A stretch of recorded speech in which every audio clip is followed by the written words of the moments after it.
오늘은 바른 예배 세 번째 시간인데요. 다른 불은 재앙을 가지고 온다 라는 제목으로 레위기 10장 1절부터 3절까지의 말씀을 가지고 하나님의 말씀을 함께 상고합니다. 다른 불은 재앙을 가져온다. 우리가 사소하게 생각하는 것들이 좀 있죠. 우리가 인생을 살다 보면 그 별거 아닌 것 같다고 생각해서 별것 아닌 줄 알고 했던 행동이 감당하기 힘든 결과를 초래할 때가 있습니다. 여러분 어떠세요? 있으실 겁니다. 이거 뭐 대수롭지 않아 라고 생각해서 무심코 한 행동인데 그 행동이 가져오는 결과는 너무나도 감당하기 힘들었던 그런 경우들이 아마 모두에게 있을 것입니다. 오늘 기록된 사건도 그렇습니다. 사소한 행동이었거든요. 그렇지만 이 사소한 행동을 통해서 첫 번째 제사장이에요. 아론의 아들들입니다. 여러분, 아론의 아들들이 죽어버리고 말았어요. 우리는 이런 본문을 솔직히 대할 때마다 이해 못하죠. 하나님께서 왜 이렇게 하시지? 마음이 어려워집니다. 너무 심하신 거 아니야? 뭐 그 대단한 거라고 사람까지 죽이셔? 뭐 이런 일로 사람까지 죽이시지? 뭐 당연합니다. 그런데 우리가 성경을 계속 읽다 보면 이런 일들이 적지 않다는 게 문제예요. 적지 않다는 거. 굉장히 당황스럽죠. 읽을 때마다. 왜 우리는 하나님께서 하시는 이런 일들에 대해서 막 당황할까요? 심지어는 막 마음이 불편하고 더 용감하게 막 난 시험 들었어. 이거 난 이런 하나님 믿지 않겠어 라는 이런 말까지 때로는 서슴지 않는 경우들이 생길까요? 간단합니다. 하나님께서는 너무너무 중요하게 여기시는 것을 우리는 별로 중요하게 여기지 않기 때문에 그래요. 여러분 결혼을 해서 부부가 서로 많이 싸우는 게 뭔지 아세요? 남편이 아내가 각자 생각하는 정말 중요하다고 생각하는 영역이 있어요. 근데 상대방은 그게 우스운 거예요. 그게 뭐 그렇게 중요해? 라고 얘기하는데 그 사람에게 이게 너무 중요한 거거든요. 우리가 이것을 착각할 때가 많아요. 내 생각만 하고 있으니까. 그게 뭐가 그렇게 중요해? 한데 중요하다고요. 그 사람에게는. 이게 사람과의 관계면은 그래도 서로 좀 시간이 지나면서 사그라들고 좀 따뜻해지겠지만 중요한 건 하나님과의 관계라면 이거 문제가 별개의 문제가 되는 것입니다. 우리는요 성경을 통해서 무엇이 중요하고 무엇이 사소한지를 배워야 돼요. 즉 성경 말씀을 가지고 성경이 이거 중요하다라고 말씀하시는데 이거 아니야 라고 말씀하시면 안 된다는 거예요. 여러분 그 가치 중요해 중요하지 않아 그 가치는 우리가 결정하는 것이 아니라 하나님이 결정하는 겁니다. 우리의 무지 우리가 알지 못하는 그 무지로 말미암아 하나님의 지혜를 덮을 수가 없는 거예요. 하지만 우리의 삶을 보면 끈질기게도 그렇게 하려고 부단히도 애를 쓰고 있죠. 성경에서 우리가 당황하게 되는 모든 대목들 그렇잖아요. 창세기부터 시작해서 계시록까지 특별히 구약에 나타난 사건들은 대부분 그런 사건들이 많은데 성경을 좀 깊이 있게 읽다 보면은 당황한단 말이에요. 우리가 왜 이런 일이 일어나지? 이거는 내가 차마 다른 사람들에게 얘기 못할 것 같아. 이런 하나님이라면 믿으라고 못할 것 같아. 우린 그렇게 생각한단 말이에요. 근데 그 메시지를 통하여 하나님이 하시는 말씀은 네가 볼 때는 이게 사소한 일로 보이지만 내가 볼 때는 이거 너무 중요한 일이란다라고 하나님 말씀하시는 거예요. 중요한 건 하나님이 그렇게 말씀하시는 거예요. 오늘 본문은 여러분들이 조금만 좀 구약의 배경들을 가지고 읽으시면 조금 더 이해가 빠르거든요. 그래서 조금 집중하시면서 이야기를 들으시면 좋을 것 같아요. 이스라엘 백성이 이집트로 가지 않았습니까? 애굽에 가서 노예 생활을 했죠. 몇 년 동안요? 400년 동안 노예 생활을 했습니다. 고역을 치르고 너무너무 힘든 삶을 보시고 그들의 신음을 들으시며 하나님께서는 아브라함과 이삭과 야곱의 언약을 기억하셔서 이스라엘 백성들을 애굽 땅에서 건져주셨어요. 엑소더스. 이걸 뭐라고 얘기하죠? 출애굽했다 얘기해요. 그러니까 출애굽기, 창세기, 출애굽기, 성경의 두 번째 책인 출애굽기는 이렇게 이스라엘 백성을 종살이하던 애굽 땅에서 건져내신 사건을 기록한 게 출애굽기입니다. 그런데 왜 건져내셨을까요? 그들이 너무 힘들어서 징징대서 너무 힘들다고 막 엄살을 피우니까? 아니면 진짜 너무 힘들어서 그냥 편안한 삶을 주기 위하여 하나님께서 이스라엘 백성을 건져내셨을까요? 성경을 보시자고요. 하나님께서 이스라엘을 구원하신 목적은 정확합니다. 우리가 주목해서 봐야 되는 게 출애굽기 3장 12절 말씀인데요. 이렇게 증언합니다. 하나님이 이르시되 내가 반드시 너와 함께 있으리라.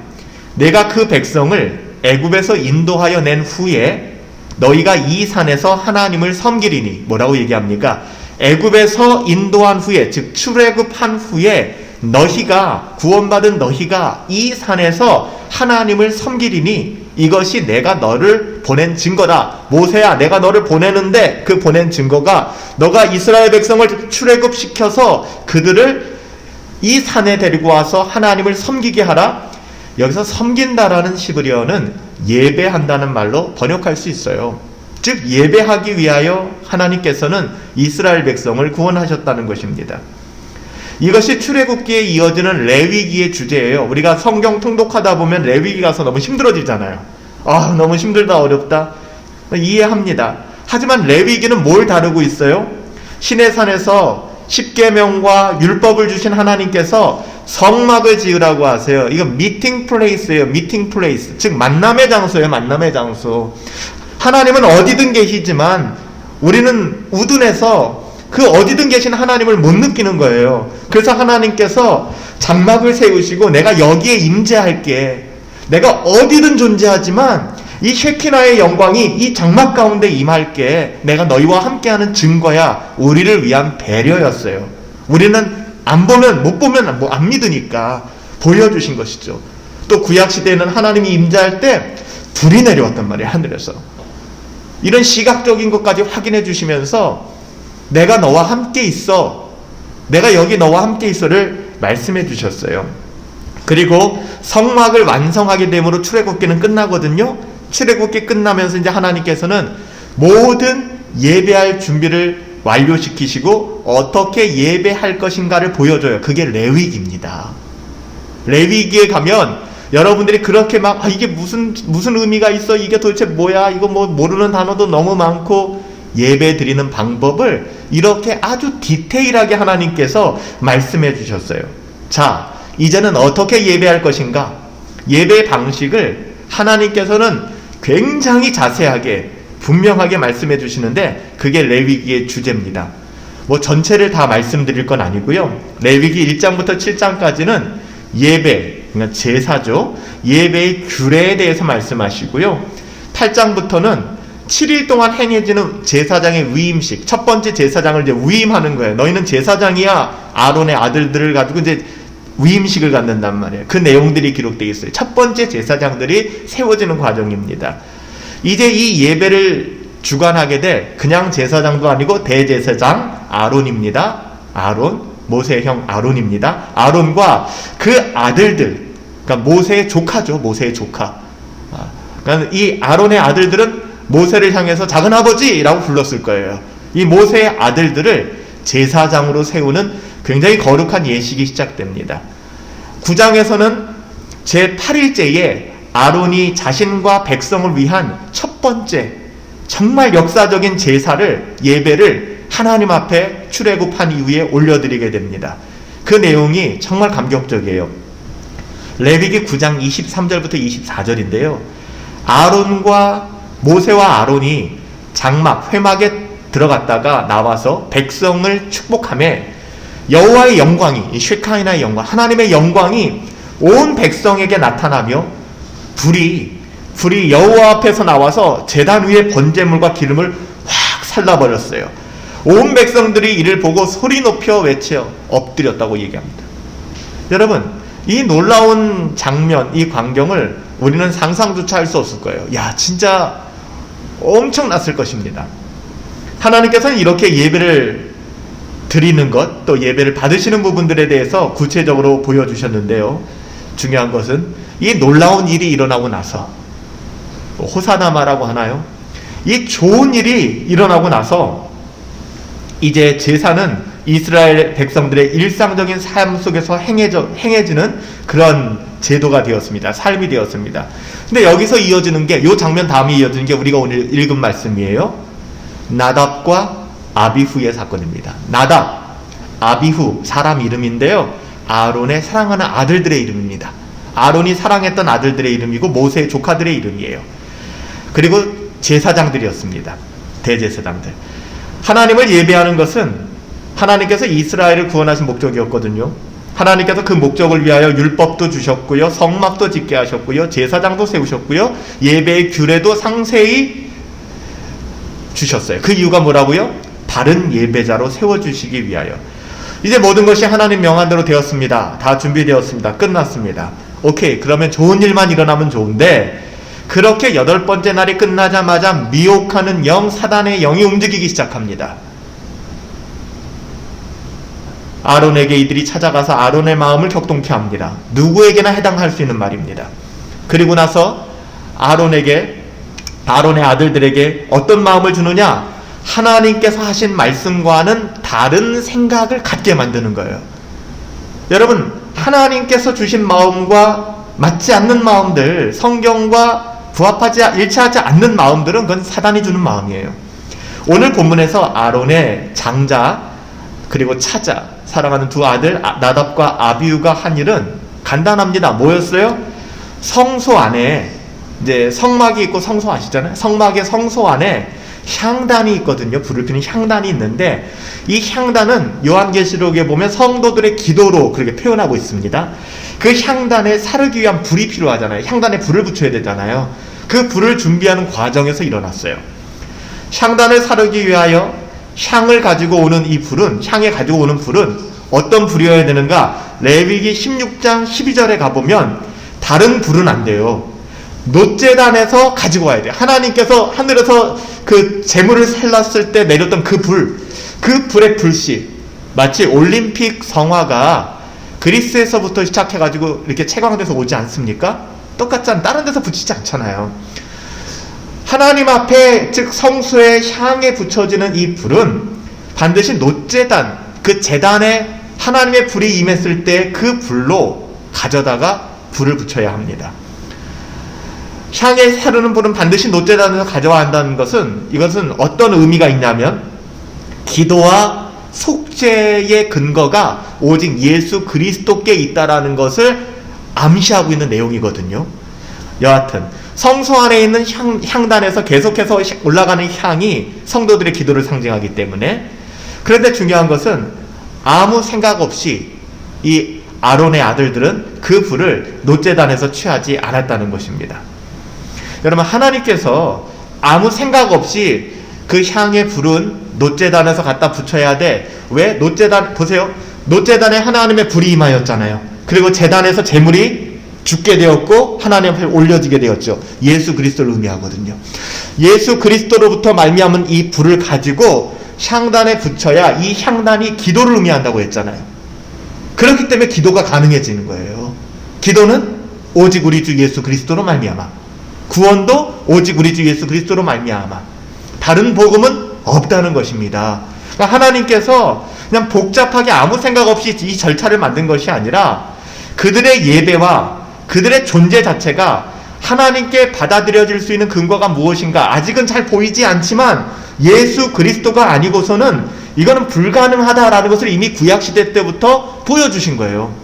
그래서 레위기서를 여러분들이 언제 공부할 시간이 있겠지만 조금 더 꼼꼼하게 깊게 공부하다 보면, 야, 이게 이런 의미가 있구나, 장막을 만들 때 이런 걸 하나님이 명령하신 이유가 이게 그냥 우리 외우기 힘들라고 말씀하신 게 아니구나라는 아주 중요한 의미들이 여기에 다 담겨 있는 거예요.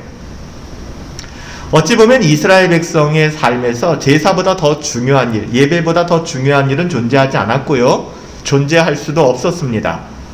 제사장은 무엇보다도 이것을 알아야만 했던 사람들입니다. 하나님의 말씀, 하나님의 뜻. 그런데 나답과 아비후가 한 일은 무엇입니까? 그들은 여호와께서 명령하시지 않은 다른 불을 담아 분향하려고 했습니다. 중요한 건 뭐냐 하면 놋제단에서 나온 불이 아니었어요. 그것만 확실합니다. 그들이 불을 어디서 가지고 왔는지, 어떻게 가지고 왔는지, 뭐 왜 가지고 왔는지 또 성경이 밝히고 있지 않아요. 중요하지 않아요.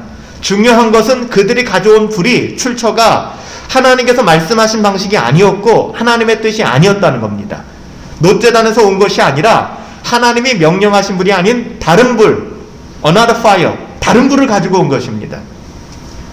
그들이 한 일은 이런 의미를 가지고 오는 거예요. 그리스도의 십자가가 필요 없이, 교회가 필요 없이, 복음이 필요 없이 우리는 우리의 어떠함으로 하나님 앞에 나아갈 수 있어. 여러분, 이런 굉장히 건방지고 굉장히 교만한 행동이었습니다. 이건 사소한 행동이 아니에요. 그들은 사소하다 여겼을지 모르겠어요. 급한데 뭐 어때, 비슷한데. 그들은 자기들의 죄인됨을 인정하지 않았던 것입니다. 하나님께서는 매우 신속하고 엄중하게 이 문제를 다루셨어요. 우리가 이 부분을 이해를 못하니까 하나님 너무하신 거 아니야? 라는 얘기가 나오는 거예요. 그 대가는 참혹했습니다. 불이 여호와 앞에서 나와서 이 아론의 아들들을, 나답과 아비후를 불살라 죽였다라고 기록합니다. 여러분, 에덴 동산에서의 죽음이 불순종에 대한 죽음 아니었습니까? 여기서도 불순종은 죽음으로 응답되었습니다. 이 즉각적인 죽음의 심판은 나답과 아비후가 우리는 이 사소한 문제였는데요, 이거 정말 사소한 거였는데요, 우리 신앙에 있어서 이거 되게 사소한 거 아닙니까? 라고 얘기할지 모르겠지만 그 죄가 얼마나 무겁고 엄중한 것인지를 우리에게 시사하고 있는 거예요. 우리가 바른 예배에 대해서 이렇게 연초에 살펴보는 이유도 여러분들을 제가 겁박하려고 하는 것이 아니라 우리가 예배에 대한 태도가 어떠해야 되는가, 예배라는 것이 뭐 대면 비대면이 중요한 것도 아니고 예배라는 것이 뭐 우리가 생각하는 것처럼 그런 게 아니란 말이에요. 정말 예배에 대해서 우리는 어떤 마음을 가지고 하나님 앞에 나오고 있는가를 돌아봐야 돼요. 나답과 아비후가 생각했을 때는 이번 주일 예배만큼은 오늘만큼은 오늘만 별거 아닌 것 같이 사소한 일이라고 생각했을 수 있어요. 단 한 번의 행동이었습니다. 그렇지만 이것이 그들의 생명을 죽이고 살릴 만큼 정말 중요한 문제였던 것이죠. 그들은 그리스도의 십자가가 별거 아니라고 생각했을 거예요. 그들은 공예배쯤이야? 라고 생각했을지도 몰라요. 그들은 하나님의 말씀을 상고하고 경건을 추구하는 것, 그것쯤이야, 오늘 하루는? 이라고 생각했을지 모르겠습니다. 여러분, 그들은 그냥 하나님을 섬기면 되지 그냥 신앙생활 하면 되지 그냥 임의대로 내 뜻대로 하면 되지 라고 생각했을지 모르겠어요. 방식이 그렇게 중요해? 그런 말 자주 하잖아요. 방식이 뭘 그렇게 중요해? 이렇게 해도 되고 저렇게 해도 되고 저렇게 해도 되는 거지 굳이 왜 그렇게 할 필요가 있어?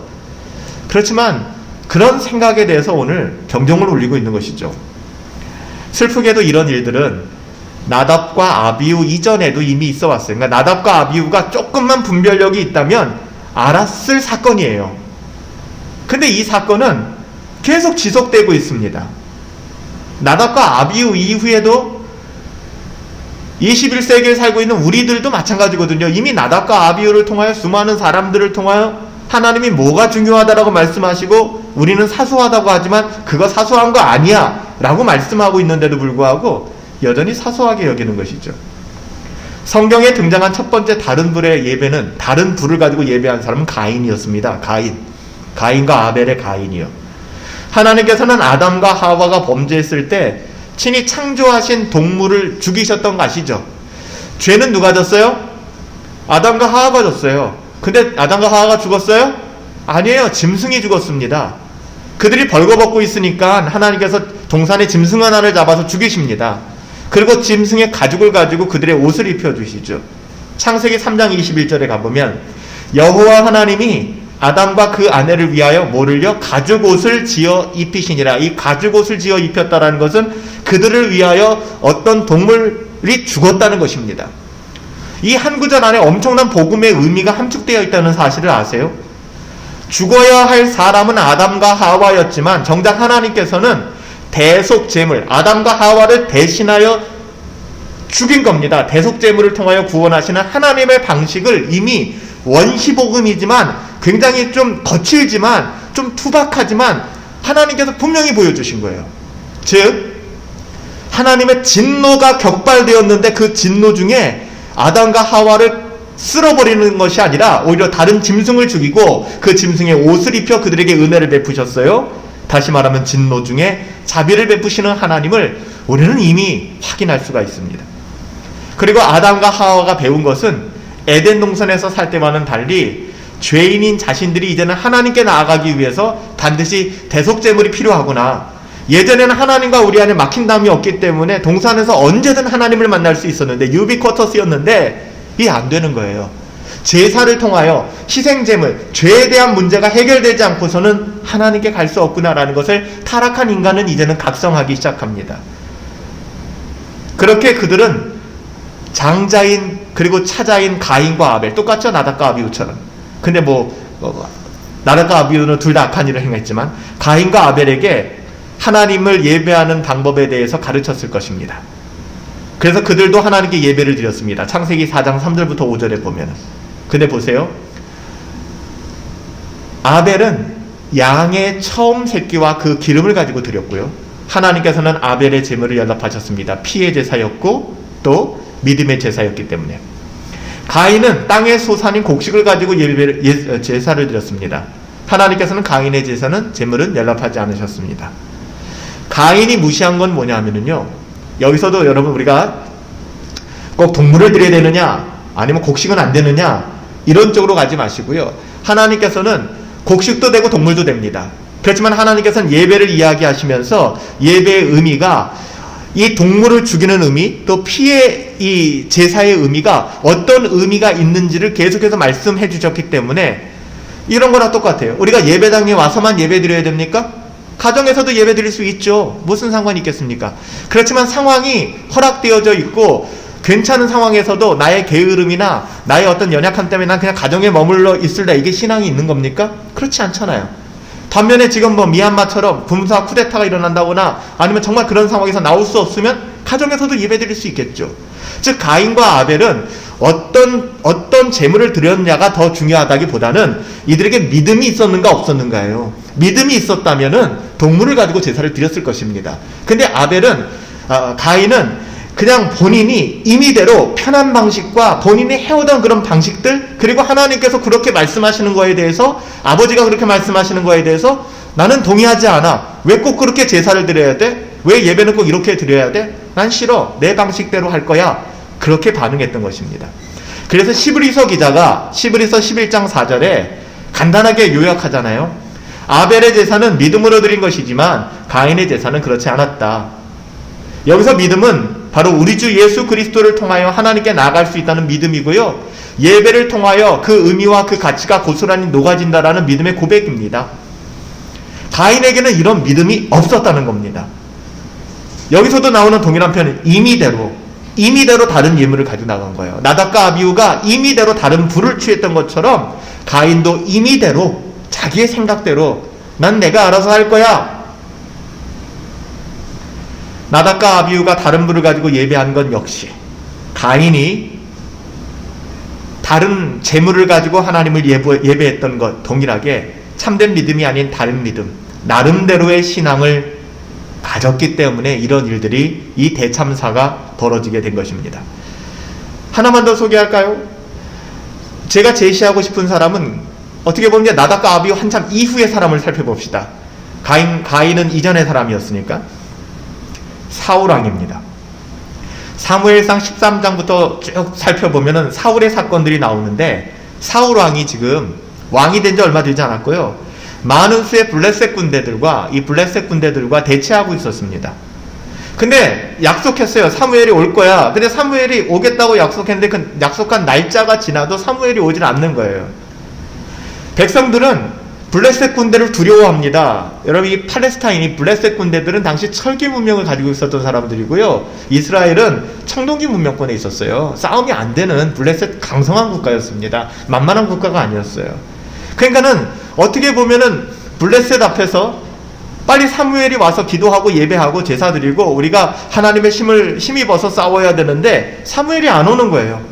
백성들이 블레셋 군대를 무서워하기 시작합니다. 그래서 그들이 군대를 이탈하기 시작해요.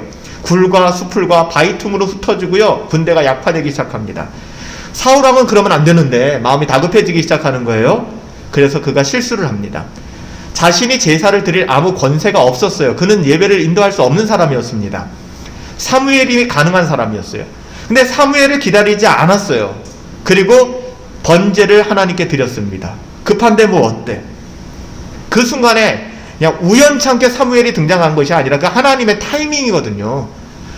사무엘이 나타난 겁니다. 그리고 사무엘은 그 사울 왕에게, 여러분 지금 위급한 상황이잖아요. 위급한 상황에 왕이 제사를 인도했다고, 예배를 인도했다고, 이게 뭐가 그 대단한 문제입니까? 할지 모르겠지만 하나님께서는 여기서 하시고자 하는 말씀이 있었던 거예요. 바로 이 순간에 사무엘이 나타나서 이 사울을 책망합니다. 그리고 하나님의 명령을 순종하지 않았다라고 책망하면서 하나님께서 다른 왕을 세울 것이다. 청천벽력과 같은 소리잖아요. 아니, 급해서 백성들이 두려워해서 내 상황과 환경이 어쩔 수가 없어서 내가 이렇게 했는데 그거 했다고 내 왕권을 빼서요? 나 이해할 수 없어요. 여기에 동의하시는 분들도 계실지 몰라요. 이해 나도 못하겠다. 간단하잖아요. 그걸 이해 못하는 이유는 하나님이 이걸 너무 중요하다라고 말씀하시는데 우리는 거기에 동의하지 않는 거예요. 이게 뭐가 중요해? 왕이 더 중요하지. 그러니까 이 일을 저질렀다고 왕을 빼앗아? 이게 진짜 부조리한 분이시네, 불합리한 분이시네 라는 얘기가 나오는 거예요. 하나님이 원하시는 것과 하나님이 기대하시고 하나님이 가치를 두신 것에 동의할 수가 없으니까. 똑같은 생각이죠. 이 본문을 읽을 때마다 대부분의 사람들, 신앙이 없거나 불신자들은 이런 하나님 나 안 믿을 거야. 하나님 너무한 거 아니야? 뭐 이런 사소한 일 가지고서 왕을 빼앗아? 뭐야 이게 지금. 근데 이거 사소한 일이 아니라고요. 사울은 하나님께서 명하신 예배의 방식이 있다는 사실을 모르지 않았어요. 그 안에 선한 양심이 어떻게 예배해야 되는가, 예배는 내게 어떤 의미가 있는가, 교회는 내게 어떤 의미가 있는가에 대한 분명한 믿음의 고백이 있었어요. 하지만 이 사람 사울이 했던 이 착각은 우리가 진짜 조심해야 될 착각이에요. 자신의 행위를, 이 상황이, 지금의 이 상황은 특별한 상황이니까, 특수한 상황이니까 이 상황이 나의 행동을 정당화해 줄 수 있을 거야 라는 착각에 빠지는 거예요. 이게 우리들의 문제입니다. 나에게 왜 이런 상황이 벌어지지? 상황이 이러니까 내가 지금은 조금 쉬어야겠다가 아니라 하나님께서 왜 내게 이런 상황을 주실까요? 우리에게 믿음을 가지고 그 상황을 이겨내며 우리의 믿음을 지키기를 원하시는 하나님의 마음이 있는데 그 상황이 나의 행동을 정당화해 줄 거야 라고 생각하면서 우리는 자꾸만 변명합니다. 우리를 합리화합니다. 하나님의 말씀에 순종하지 않는 것을 정당화하죠. 그 정당화하는 배경이 뭐예요?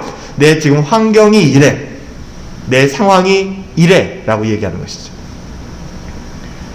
여기 사울이 드러낸 것은 가인의 모습, 나답과 아비후의 모습, 그리고 자신의 믿음 없음, 불신앙의 모습 있는 그대로 똑같이 보여주고 있는 것입니다. 그는 하나님의 뜻과 하나님의 말씀을 가볍게 여겼던 것이죠. 그의 제사는 가인과 나답과 아비후 이들이 드렸던 제사와 별반 다를 것이 없었습니다. 중요한 서로의 공통 분모가 뭡니까? 자기 방식대로 했다는 거예요. 자기 생각대로. 이게 불신앙적인 생각이거든요. 내 생각은. 이건 거짓 예배입니다. 그렇다면 여러분, 오늘날 예배를 대하는 우리들은 과연 어떨까요? 2000년, 4000년, 6000년이 흐른 이 시간을 살아가는 우리들은 우리 역시 다른 불로 하나님을 예배하며 이 정도면 뭐 충분하지 않아? 지금 내 상황에서는 이것이 최선이야 라며 우리를 정당화하고 있지는 않습니까? 저는 오늘날의 다른 불은 진리가 아닌, 하나님의 말씀이 아닌 다른 무언가를 붙잡는 모든 것이라고 생각합니다. 그래서 어떻게 보면 예배되지 못하는 것 중에 하나는 자꾸만 사람의 마음을 감동시키려고 하는데 그 초점이 맞춰져 있는 거예요. 그 예배가 아니에요, 여러분. 그 쇼지. 그렇다고 해서 예배가 감동이 없어야 된다라고 얘기하는 거 아니에요. 예배가 감동이 있어야죠. 그렇지만 그 감동은 하나님의 말씀이 우리 가운데 임하여 하나님께서 우리에게 만들어주신 마음이어야지, 그냥 사람을 감동시키는 어떤 그런 레파토리들이 있지 않습니까? 흐름들이 있잖아요. 이것을 가지고 자꾸만 사람들의 마음을 만져서는 안 되는 거예요. 이렇게 교회가, 예배가 이런 방식으로 가게 되면 이런 시도들이 사람들을 속이게 되는데, 성령 하나님께서 진리의 말씀, 하나님의 말씀을 사용해서 신자들의 마음을 뜨겁게 하시거든요. 하나님의 말씀이 내게 임하여 내 마음이, 돌같은 내 마음이 깨어지고 뜨겁게 되는데, 이렇게 우리의 마음을 뜨겁게 하시는 신비하고 신적인 역사가 아니라, 그런 능력이 아니라 단순히 너무나도 인간적이고 너무나도 자연적인 감정을 동요시키는 거예요. 조명, 음악, 여러 가지 방식들을 통해서. 이것이 은혜인 것처럼, 이것이 신앙의 증거인 것처럼 만드는 것은요, 여러분, 이것은 굉장히 위험한 것입니다. 이런 속임들이 나타나기 시작할 때 거짓의 영인 사탄이 역사하도록 대문을 활짝 열어주는 거예요. 언제나 성령님께서 진리의 영으로 역사하신다는 사실을 기억하고 우리는 영과 진리로 예배해야 합니다. 분명하게 지켜져야 되는 선이 있는 거예요.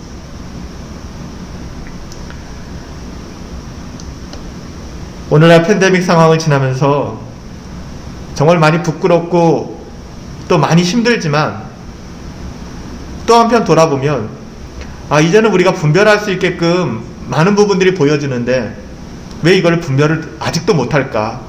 또 이 팬데믹이 끝나면 여전히 분별하지 못하는 분들이 동일한 말씀들을 하시지는 않을까, 그 두려운 마음이 들더라고요.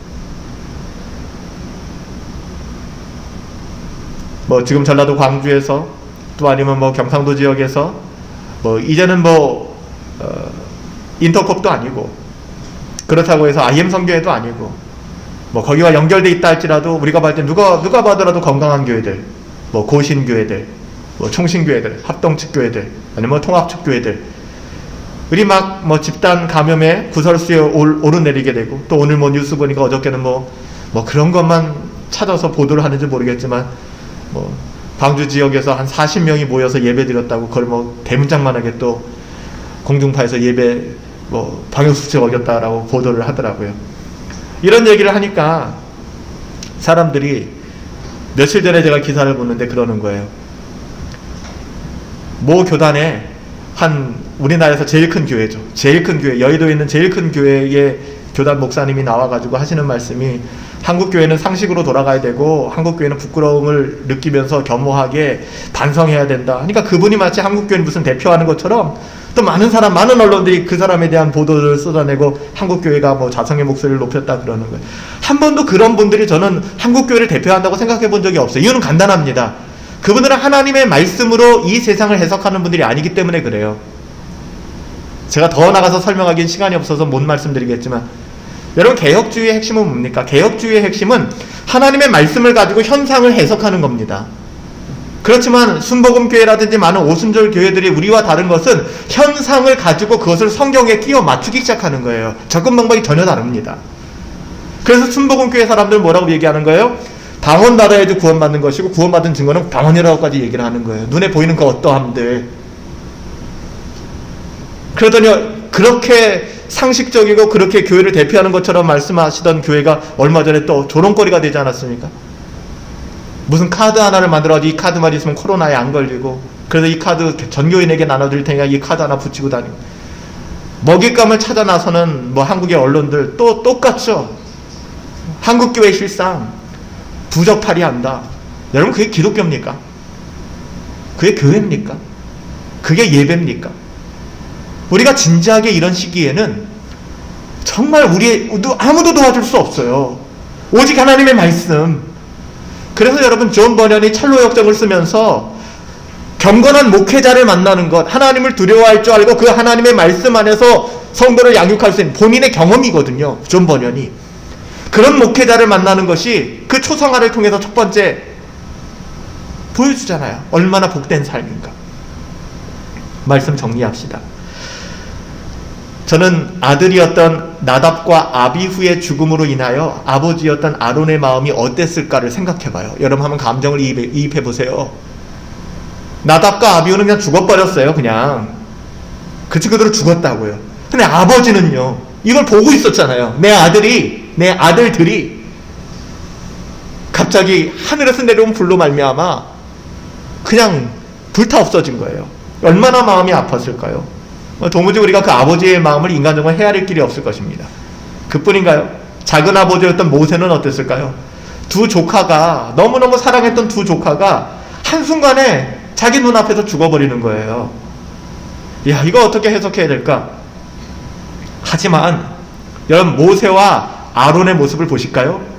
이것이 3절에, 오늘 본문 3절의 말씀이잖아요. 모세가 아론에게 이르되, 모세가 말을 합니다. 뭐라고 말할까요? 이는 여호와의 말씀이라. 와, 끝이에요. 하나님의 말씀이라는 거예요. 그들이 하나님의 말씀을 어겼다는 거예요. 이는 하나님의 말씀이라. 이르시기를, 나는 나를 가까이 하는 자 중에서 내 거룩함을 나타내겠고 온 백성 앞에서 내 영광을 나타낼 것이다. 아들 둘이 죽고 조카 둘이 죽었는데 영광? 그냥 그렇게 받아들이는 거예요. 하나님의 그 어떠함이 있는 그대로 드러나기 시작하는 거예요. 모세도 대단하지만 아론도 대단해요. 아론의 반응이 뭡니까? 아론이 잠잠하니. 놀랍지 않아요? 믿음의 사람들이에요. 아론도 잠잠했습니다.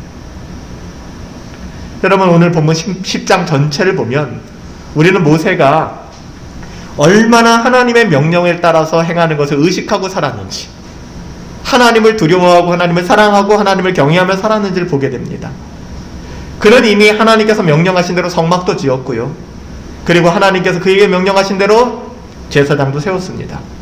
그는 하나님께서 명하신 대로 행할 줄 아는 사람이었습니다. 그걸 분별할 수 있는 사람이었어요. 여러분, 여호와께서 명령하신 대로 하는 것이 중요합니다. 여기에 우리가 토를 달 필요가 없어요. 세상 사람들은 비웃을 수 있겠죠.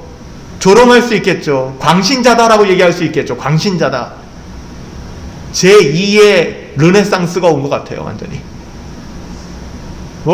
생각 있는 지성들이 나오는 그런 프로그램들만 보면 종교를 비난하고 인간의 이성과 인간의 합리주의, 예전에 유럽에 있었던 페스트까지 그냥 소환해내가지고 이 페스트 때 얼마나 교회가 무지했는지, 이로 말미암아 교회가 무너지게 되었고 종교가 완전히 타파되게 되었고 인본주의가 르네상스가 펼쳐지게 되었다, 이런 식으로 얘기하는 거예요.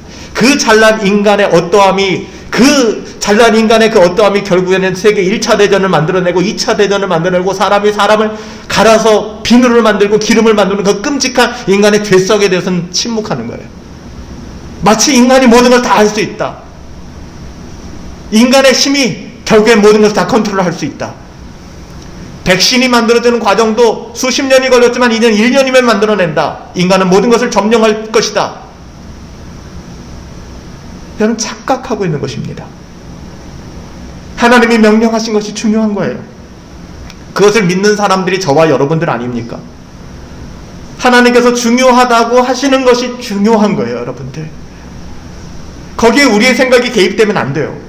하나님께서 말씀하신 것이 나에게 사소하게 여겨지는 것은 굉장히 위험한 겁니다. dangerous. 우리가 운전하고 다닐 때 내비게이션에서 빨간불 번쩍번쩍 들어오잖아요. 속도 줄이라고. 그럼 불안해지지 않습니까? 하나님이 말씀하신 것이 내게 사소하게 느껴지기 시작한다면 이미 그 불이 번쩍번쩍 들어오는 겁니다. 여러분, 우리는 어떻습니까? 신앙과 예배에 있어서 하나님께서 계시하신 지침과 목적에 따라서 행하는 것이 얼마나 중요한 일인데, 우리는 매주일 예배에서, 매 주일마다 예배에서 하나님께서 무엇을 명령하고 계신지를 알기 위해서 여러분 주의를 기울여 보신 적 있어요? 하나님이 정말 원하시는 것이 무엇일까? 내 기호가 아니라, 내 기호, 내가 원하는 방식이 아니라 하나님께서 명령하신 것이 참 중요하구나 라는 사실을 여러분 알고 계세요? 자신의 방법, 자신의 불, 자신의 생각, 이렇게 예를 들면 이해하실 수 있을 것 같아요. 대면 예배, 비대면 예배, 나는 대면 예배를 택하겠어가 아니라 그보다 더 중요한 건 나는 하나님을 경외하는 마음이 있는가를 점검해 봐야 되는 거예요. 나는 하나님을 경외하는 마음이 있는가. 그 마음이 있다면 어느 누구도 터치할 필요가 없는 겁니다. 하나님의 옛날 방식이나 인기 없는 방법보다 나의 어떠함이나 세련된 내 생각이나 굉장히 위험한 것입니다. 하나님께서 명령하신 대로 예배하는 것은 너무나 중요해요. 그래서 안식 후 첫날 이 주일 우리는 모여서 함께 예배하는 것입니다. 거룩한 것과 거룩하지 않은 것을 분별하셔야 됩니다. 그 기준은 언제나 하나님의 말씀이에요. 우리는 알지 못하는 분을 자기 방식대로 예배할 수 없습니다. 하나님의 백성이 하나님의 말씀에 무지할 때 교회는 어떻게 될까요? 여러분들이 하나님의 말씀에 무지하고 제가 하나님의 말씀에 무지할 때 교회는 만신전이 됩니다. 만신전. 온갖 잡신들이 다 들어와서 우리를 장악하고 있는, 돈을 경배하고 명예를 경배하고 건강을 숭배하고 인간 관계를 예배하는 만신전이 될 거예요. 솔로몬 시대의 성전처럼. 에스겔은 하나님의 영광이 예루살렘 성전을 떠나는 환상을 보았어요. 그 성전 안에서 마땅히 드려져야 될 하나님께 대한 예배는 타락하였고 에스겔이 거기서 본 것은 각종 우상이었습니다. 그래서 에스겔서 8장 6절에 가보면 그들이 여기서 크게 가증한 일을 행하여 나로 내 성소를 멀리 떠나게 하였느니라. 저는 오늘날 하나님의 교회에 이와 동일한 일이 일어나고 있는 것은 아닌지, 거창하게 하나님의 교회는 뒤로 하고 우리 분당 허브교회를 바라보며 과연 우리 분당 허브교회 이런 동일한 일이 혹시 일어나고 있는 것은 아닌지 두려운 마음이 듭니다. 전 그게 제일 두려워요. 코로나로 인하여 모이지 못하면 어떡할까? 교회가 여러모로 좀 힘들어지면 어떡할까? 물론 그 걱정도 있습니다만 정말 거짓된 마음 없이 이 목사의 마음속에 가장 큰 두려움은 과연 우리 교회의 성도들이 하나님을 향하여 예배를 향하여 갖는 마음이 이렇게 변질되지는 않을까? 그게 두려운 겁니다. 하나님께서 저희를 긍휼히 여기시고 은혜를 베푸셔서 참된 하나님 중심적인 예배, 하나님의 명령하신 대로 하나님을 예배하는 일이 저와 여러분들의 삶 가운데 회복되어지기를 예수님의 이름으로 축복합니다. 기도하겠습니다.